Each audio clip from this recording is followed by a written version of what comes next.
القصص الخيالية في دين الشيعة الإمامية. اخترع علماء الشيعة من قديم الأزل قصصا وأساطير عن آل بيت رسول الله صلى الله عليه وسلم من أجل تعظيمهم في قلوب عوام الشيعة، ثم يعبدونهم من دون الله بعد هذا. من ضمن هذه القصص يقولون أن النبي صلى الله عليه وسلم دخل على خديجة فوجدها تكلم نفسها، فقال: يا خديجة تكلمين من؟ فقالت: يا رسول الله إن الجنين الذي في بطني يكلمني ويؤنسني. فقال لها: أبشري يا خديجة، لقد بشرني الله أن هذا الجنين على فاطمة رضي الله عنها سيخرج من ذريتها الأئمة الأطهار. وبدأوا يضعون هذه الروايات والأساطير. خديجة: مع من تتكلمين؟ قالت: يا رسول الله هذا الجنين الذي في بطني يكلمني ويؤنسني. قال: يا خديجة ابشري، فإن الله أخبرني بأنها أنثى ميمونة مباركة من ذريتها الأئمة.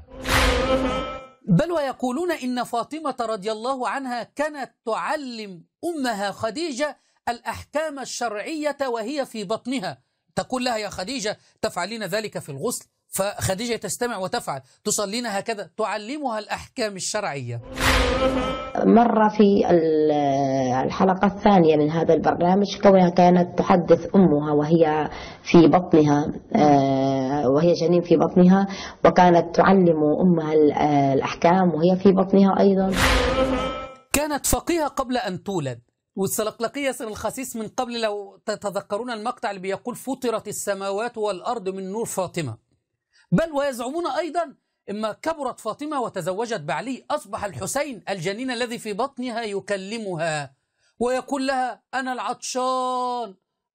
لا أدري يعني هل يريد أن يبكي أمه؟ شفتم كيف يكذبون على آل بيت رسول الله صلى الله عليه وسلم ويشوهون صورتهم؟ يعني هو يريد أن يبكي أمه بهذا الكلام مثلا؟ شاهدوا هذا الكذب.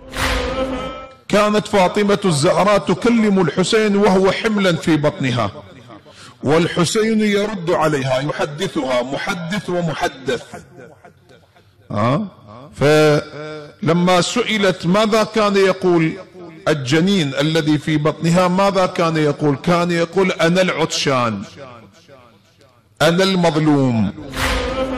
دين بكاء وظلم وعطش. يعني ما الفائدة من قول الحسين، طبعا على افتراض الرواية، أن يقول لأمه ويبكي: أنا العطشان، أنا المظلوم؟ ما فائدة هذا؟